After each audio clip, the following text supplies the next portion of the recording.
welcome to the Forward Unto Dawn podcast, the show all about the story of the Halo universe. I'm David, and I'm joined by usual co-host Dani. Hi, Leo. And this is our first episode of the year, so we're going to talk about some of the stuff that's been happening in the news for Halo as of late, along with, as we record this on Monday, June 11th, the big E3 announcement of Halo Infinite. First one of the year, it's June. It's par for the course for us. Yeah. Happy 2018. Yes. It's been pretty bad, but I hope everyone's sticking in there. So first off, we've got a few pieces of tie-in media coming. When we talked last, a lot of the stuff had not been announced, but I think we've got most of what we're going to see for the rest of the year announced at this point. Wasn't Bad Blood announced like this time last year? Yeah, that was the only thing I think that was announced at the time. And since then, we've got stuff that's announced and actually out. In the case of Halo Collateral Damage, which is a 3-part comic series that the first issue is out of now. Have you read it, Dani? I have not. I don't have any faith in the comics these days. I need to be told it's good before I care. It seems like most of the scuttlebutt was people complaining about armor inconsistencies and stuff. See, that doesn't drive me mad at all. The art style is, I wouldn't say it's bad, but it's definitely stylized, and it's a love it or hate it kind of thing. Oh god. How's the actual story? I'm sorry to ask that, but it's interesting at least. I think it's solid for people who are into that sort of thing. It features insurrectionists, which we haven't gotten a little bit, and Master Chief gets to do some good, straightforward monologuing where he basically tells them, hey, I could beat you guys to a bloody pulp, but there's aliens who want to kill us all, so how about we work together? And they do. It's mostly set up right now, so who knows where it'll end up. Could be great, could be bad. Sounds very kumbaya right now then. That doesn't sound like a situation that would remain stable for too long. Yeah, we'll see how it works out. It's nice to see complaints about armor stuff that shows up and they hand wave as it being experimental, so I guess it will perform terribly and we won't see it for 20 years. But it's a good start, but I mean, yeah, as you point out, the comics are uneven for Halo. They always have been, so we'll see how it wraps up in the final 3 issues. Wait for the trade paperback or whatever to come out, so you don't have to buy them for $4 a pop. But we've got in non-comic news, which I think is the more promising front, we've got 3 books coming. One rather imminently, which is the aforementioned Halo Bad Blood, written by Matt Forbeck, and that's coming out on June 26th. So hopefully you'll probably hear from us sooner rather than later when we review that. I'm actually looking forward to that, believe it or not. I am too. Especially, I'm actually looking forward to it a little more, not in terms of quality, but just intrigued with where it's going to go, because this takes place from the log line. It takes place basically right after the events of Halo 5, and now that we know that the next Halo title has a significant time gap, it makes me more interested in seeing where they're going to set up all the characters at the end of this. We'll see. And it's a Buck story. I think I've heard some complaints about Forbeck's handling a Buck, but I think he does a pretty solid job. I wouldn't disagree. I just don't give a shit about Buck. Like, I've never cared at all. I didn't get the whole. I think he's always been it's like Johnson. He's a character, but he's also, I mean, first and foremost, he's kind of a quippy guy, and it's like a Marvel Cinematic Universe movie kind of level of characterization.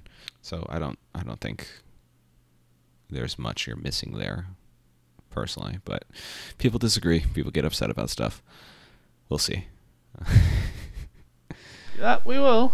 And then proving that he is basically just putting in work, Troy Denning has another book coming, Halo Silent Storm, that's coming out in September of this year.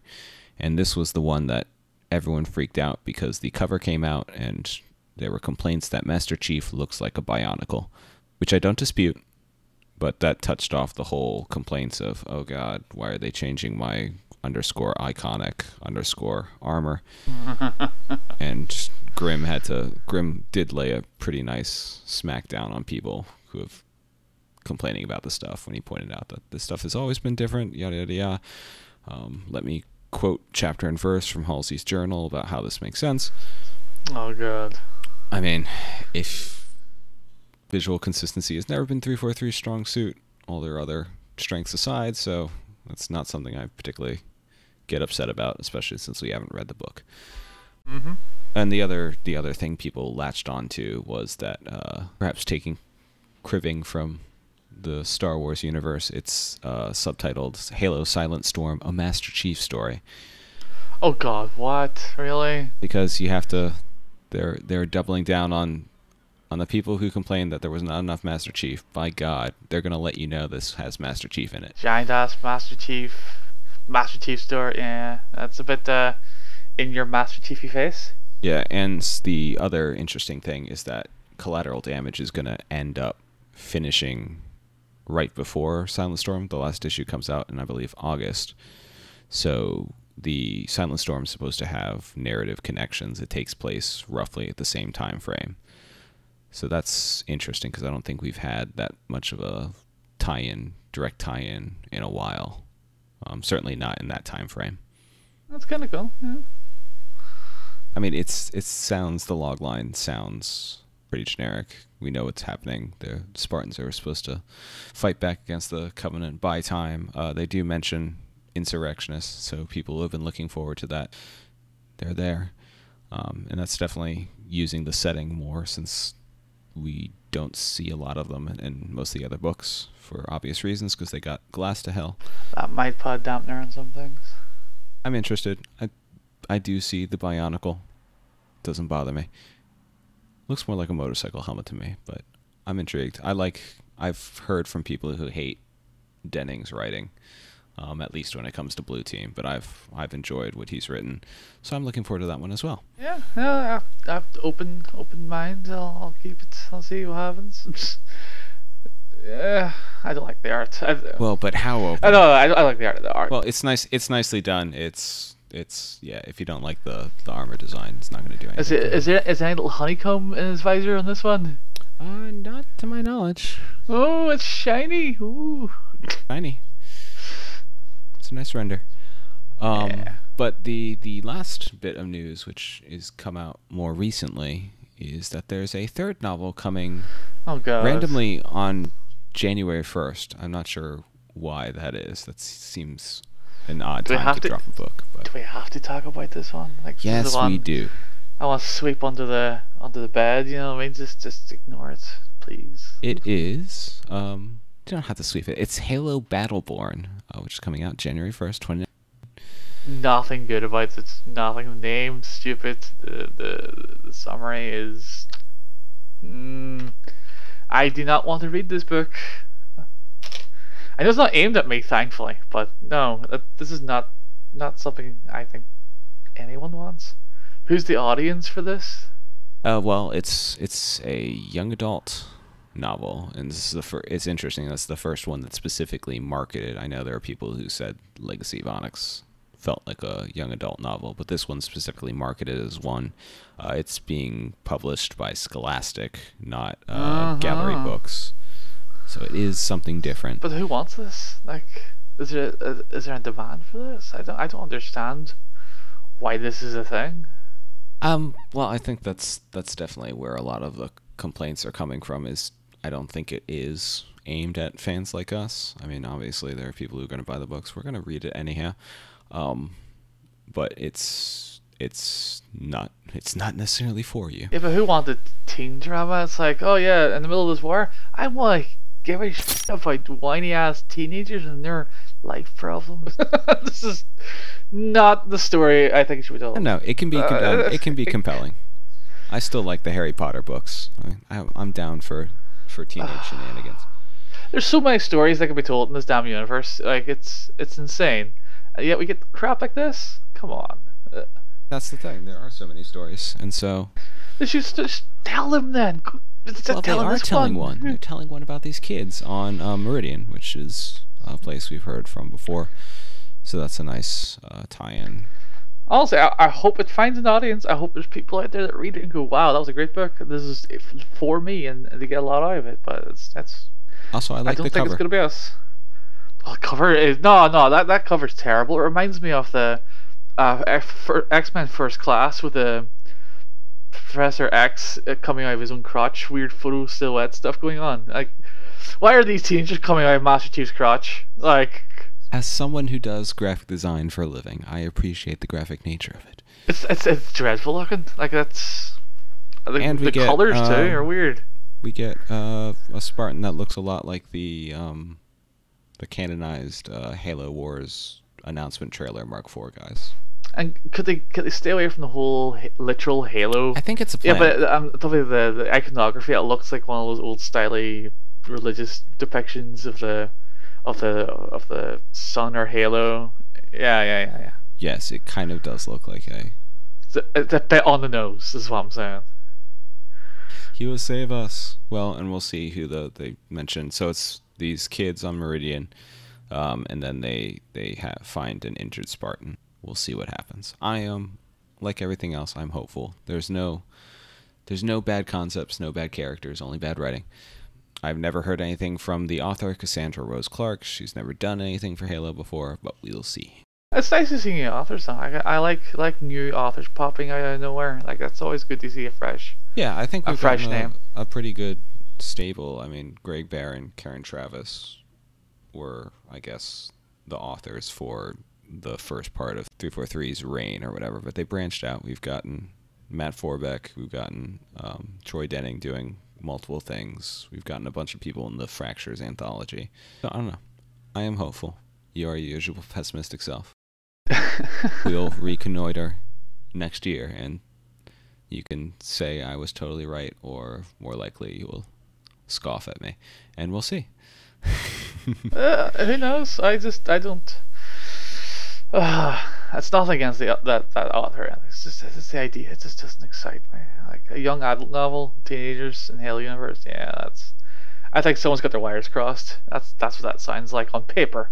So if it proves me wrong and it's good, then so be it. Like nothing wrong wanting more good Halo products. The only other thing I'm aware of is that we're also going to get the Halo official Spartan Field Manual. So this is not a novel. This is going to be a source book, also from Scholastic. Oh God! And this is sort of in the line of, we've gotten a bunch of these now. We've gotten Warfleet. We've gotten, I guess, Mythos, sort of similar. We've gotten Warfleet, so we've gotten the cross sections, and this is the in-universe conceit based on the log line, is that this is like the expanded version of what came in the Halo 4 limited edition with the little Spartan manual telling you all about what you're doing. Padding and fluff. That's what it is. Padding and fluff for the whole universe. There's nothing like For the people these who like things can have pictures. little nuggets. Yeah, these things can have little nuggets though. This is one thing I love about them. Yeah. Like you can find little nuggets of something you didn't expect to see, and it's like, oh, I like that. It adds a little bit more texture or an explanation where I didn't know I even needed one, sort of thing. So Yeah, and that was, Warfleet was definitely good for that, I think.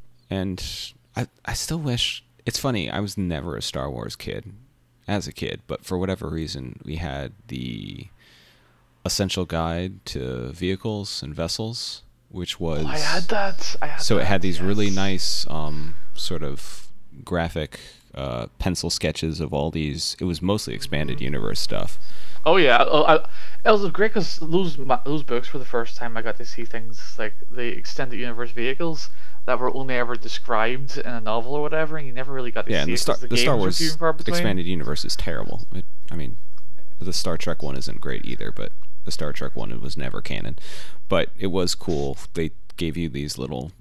there was a page of technical stuff and the story behind it and all the weird adventures the characters got up into the expanded universe, and there was really nice illustrations to go with it. I wish we got a book like that. We've kind of gotten stuff that's been in the same vein, but not quite. But we'll see.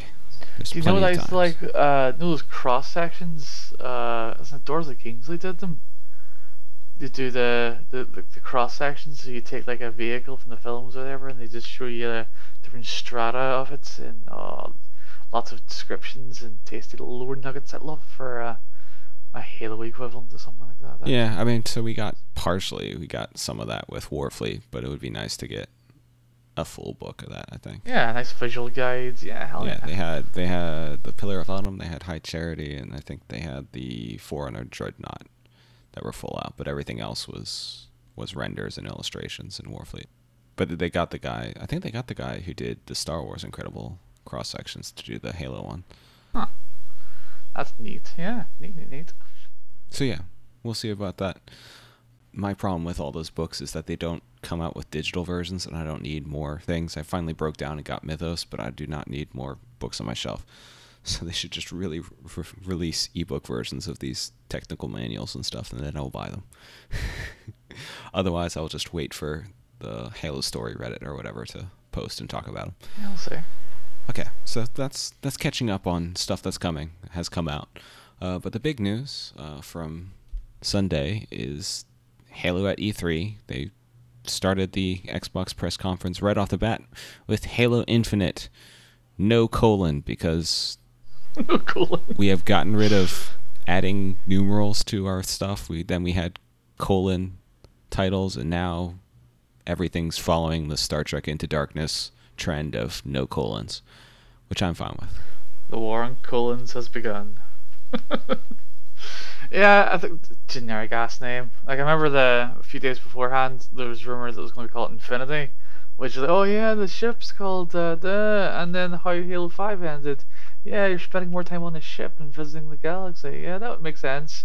Nope. But apparently just someone the name up in the leak and it was called Infinite all along. Yeah. Yeah, which I was excited about that. I shouldn't have paid attention because I really like the scratched concept stuff for Halo 5, and I would like to just tootle around on, because before, while StarCraft 2 totally killed my interest in following the story of that game at all because it was atrocious, the campaign was great, and you tootled around on your battle cruiser and you got to upgrade units and choose which planets you did certain missions, and that was cool, and I would love the Halo version of that, which doesn't sound like we're getting in this, but we'll see. Yeah, that's the direction I was expecting to go in, because the Halo 5 kind of ends with a whole, well, we're the only ones kind of left, and there's a great big sort of one against many sort of setup, you know what I mean? That you're now the underdog again sort of thing. I thought, no, I guess that's kind of interesting for a setup for a next game, and then it's like, this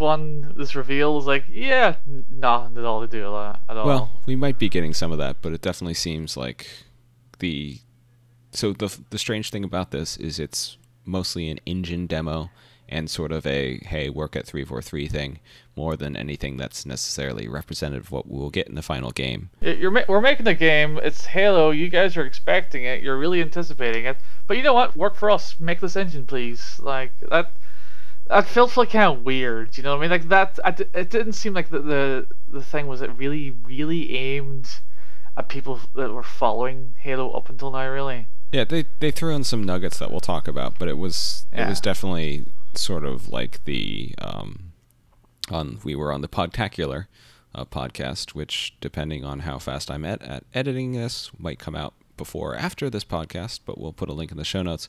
And I likened it there to, it kind of reminded me of the trailer we got at a previous E3 where it was basically Halo on Xbox One. It's like, it's coming, guys, and this feels sort of like the same thing. It's like Halo Infinite, you got this brand new engine. It's coming at some point, probably not 2019, probably 2020. I feel like it just, you know, considering we had to wait 3 years for this, like, we were expecting a trailer or something last year. Like, that's the timeline historically that we've been used to. So last year, its absence was really disappointing. So I was expecting at least this year, if they weren't going to do a full blowout, at least give us a hook. You know what I mean? And just saying, yeah, look, it's Halo, I guess. You know what I mean? There's a Halo. Well, I didn't expect to see a fucking Halo and a Halo game, and then, oh, Master Chief and Marines. Like, there's no hook. It's like everything you expect to see in a Halo game is gonna be in a Halo game. Look forward to it. Well, yeah. Well, I am looking forward to it, but we'll see. I'm just trying to take this most cynical look as I can. You know what I mean? Yeah. That's if this is the worst I can get, that's a good thing. Well, I definitely think some of the people cheering about some of the stuff are premature and that we haven't seen stuff that's close to shipping. So, like, I mean, it looks nice as an engine demonstration. It was gorgeous. You know what I mean? That water and just some of the shadowing and the animals and stuff. All that stuff is just so nice. Like that's as good as it gets in our industry right now. Like you see the Microsoft and Sony beating their chest at E3, and like this is pretty much the high end of what they're beating their chests about. yeah, it's definitely pretty. And I think the intimation you can take from the fact that they're building a brand new engine basically for this. They're not the slip space engine. They're not just bolting more stuff onto Blam. That was a thing, was it not? Them to going, oh look at us, we have the engine now. It's in the credits. It's in the trailer. We're calling it an engine thing now. Yeah. That was interesting. Yeah, and so I think definitely that's where you get the tech demo feel, but it also, I think to me, heavily implies that, hey, we're going to have more, if not fully open world, something that feels more like it's trending in that direction. In case, as well, I was looking at their website where they talk in detail. In detail. They talk a little bit about what they're doing and what the engine is. They did confirm it's a proprietary engine. They're not cribbing from someone else at this point. They're going full on. This is our thing. Yeah. And that's a significant investment in time and money, which is cool. Yes. But also, yeah, this is just not going to come out really quickly, guys. So we'll see what tides us over. I mean, it's hard to say from what this gives you because you can't really take too many hints. We've got they definitely push the new art style. Sparth is now the art director, and I think it looks great. Looks a lot like. I think it's impressive that usually you have the issue of concept art. You're like, oh man, why didn't it look like this? I think the tech demo definitely gave an example of, oh, this looks like it came out of the concept art, and that's really exciting. Yes, Sparth's art has been consistently excellent. Yeah. I've never seen a piece of his I didn't just fall in love with, so knowing that he's the guy pushing the direction of the art this time has me nothing but confident as a fan, definitely. So in the trailer itself, it's pretty light on stuff besides animals, marines, Chief, Warthog, Halo, but we do get a couple things that people have picked out. So the big details that we get from this is in the Pelican cockpit that's shown, we get a date that gives us the idea that this takes place around or during 2560, which is a significant time gap between Halo 5 and You've already mentioned that. You may as well mention the what else about the Pelican, the old style. Yes, it's the gunships. Well, not the gunship style. It's the D-77 style as opposed to the Halo 4, Halo 5 Soviet helicopter gunship style. Like that's notable itself to point out. And then fans have found the poster, the For Her poster. Yeah, the Fight for Her poster, which people brought up. It was an ODST, but someone pointed out on the Particular thing that I had forgotten about that it's there in text form. On the Pillar of Autumn bridge. Pillar of Autumn, it's always been there since the very beginning. To be fair, the ODST one was a retroactive correction to the Bungie's original Destiny kind of hint that poster was originally supposed to be. Destiny is coming hint in the original game. Yeah, so that's the other big thing that people quickly found was that there's a radio that's doing Morse code, and it pretty much confirms that this takes place on Installation 07 or Zeta Halo, which we've gotten a bit about. It featured prominently in the Forerunner trilogy. It was at the very beginning of Hunters in the Dark. It's where Luther Mann and company were working. So you remember that place where they lick rocks and shoot themselves a lot? Yeah, we're going there. Poo monsters. For people who want to go back into the archives, we'll put a link to all the diarrhea you can struggle to handle. Our discussion on Primordium many, many moons ago. And the other a little bit. So they end with classic looking, pretty close to Halo 3 style Master Chief helmet. That gauntlet. Yeah, with the gauntlets. Giveaway tri-stud gauntlet. The butt plate coming back. So we'll see what the canonical reason for that is. What's funny, I noticed a few comments on the internet saying, "Oh, is that a female Spartan?"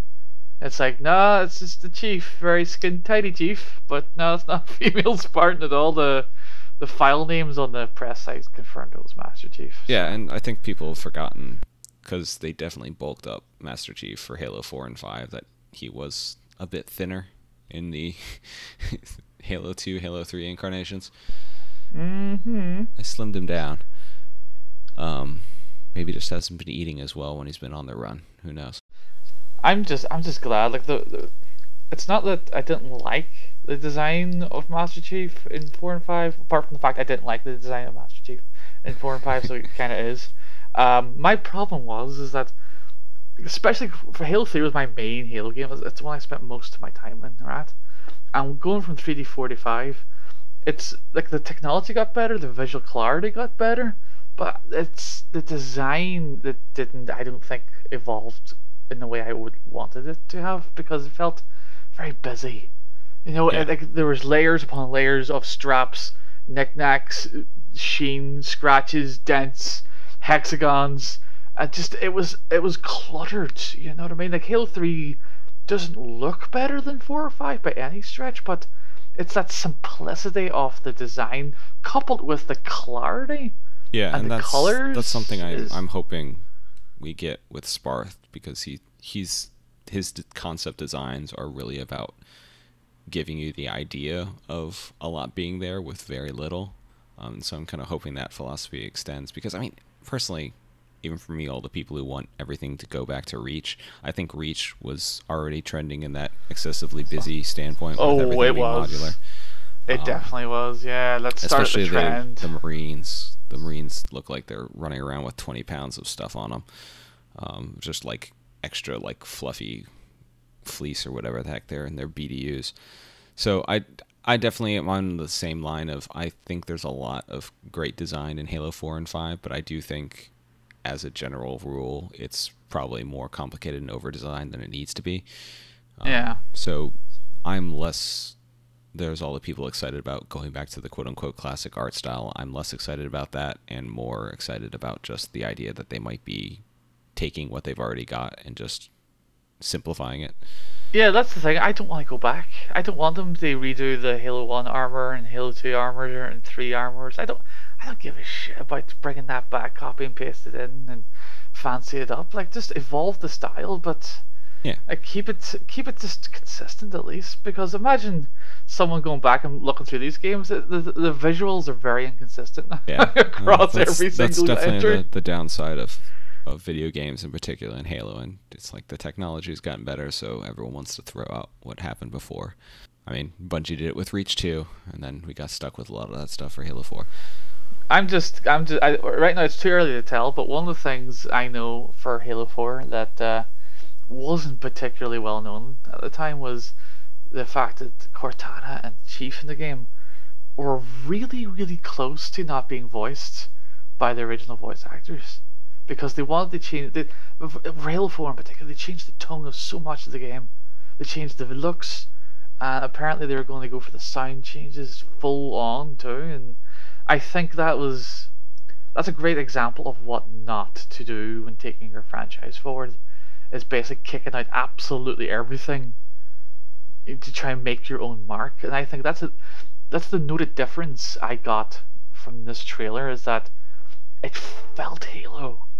It obviously they reused the Halo 3 sort of audio stuff, and the visuals looked... Yeah, it ends with the Halo 3 E3 2006 piano fanfare. Yeah, like obviously like there's a lot of callbacks there, but it felt like and sounded like Halo, and that's something Halo 4 always kind of failed at. I thought even Halo 5, even the gameplay of 5, man, I play that game and it's a great, awesome, technically competent, outstanding game. Doesn't feel like Halo to me, and that's something that stuck with me quite a bit. Made me kind of get down really on the franchise because the main game's here and I can't enjoy it as a Halo game. It's a great not Halo game to me. And I just get the opposite vibes now from this announcement. Everything, what little we've seen, everything about it just hits the right notes for me so far. And then the other big thing I saw that you pointed out, that they had someone zoomed and enhanced on the final shot, which is Master Chief plugging a AI chip in the back of his head, and I feel like that chip has changed sizes so many times. It wasn't like a canister in Reach, whatever. Yeah, it and was then a canister, and and then there was a chip that was on the side, and yeah, it's confusing, and I feel like it was 3 times the size in Halo 4 and Halo 3, but it doesn't really matter. But someone zoomed in, and they pointed out that there's a serial number on the back, which is definitely not Prime Cortana's. So whether it's another AI, it's a lower number.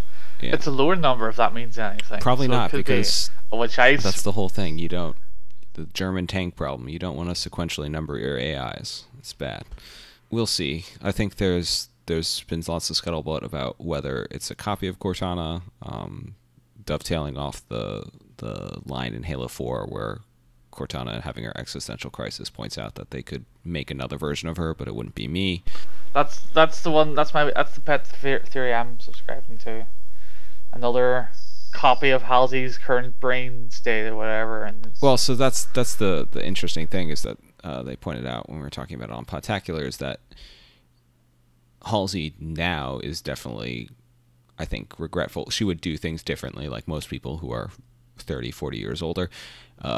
And she mentions specifically her guilt that Cortana's turn to megalomania is kind of based in a her reflection own, of her. Because she was someone who said, well, the greater good, I'm going to kidnap these kids and turn them into Spartans who will brutally suppress rebellions because the alternative is worse.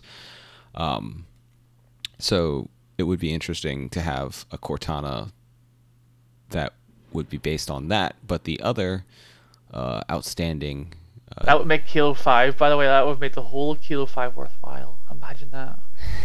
The other outstanding bit that I brought up is that there are actually still some flash-cloned Halsey brains from the batch that created the Cortana we know and love that are still MIA. That would be a stupid ass pull. Can you imagine? Yeah, here's Cortana 2.0 from the Halsey clone brain. Yeah, well, that's nanomachines.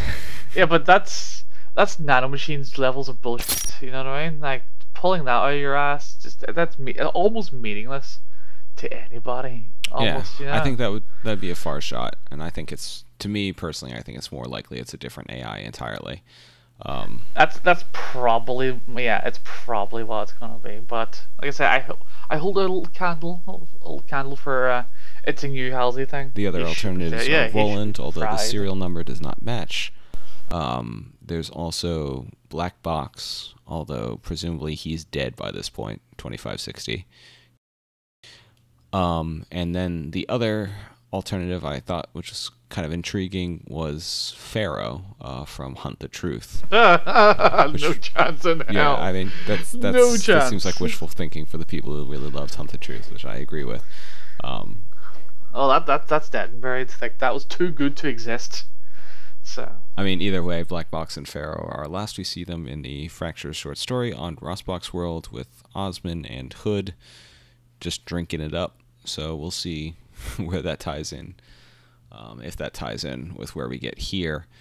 So there were those little tidbits to fuel the rampant speculation. The other detail, I guess, to consider is on Reset Era, Frank O'Connor, franchise director, was talking about a goal of this game is that they want it to be accessible. They're going to treat it like people who haven't been playing Halo in a while can just jump in.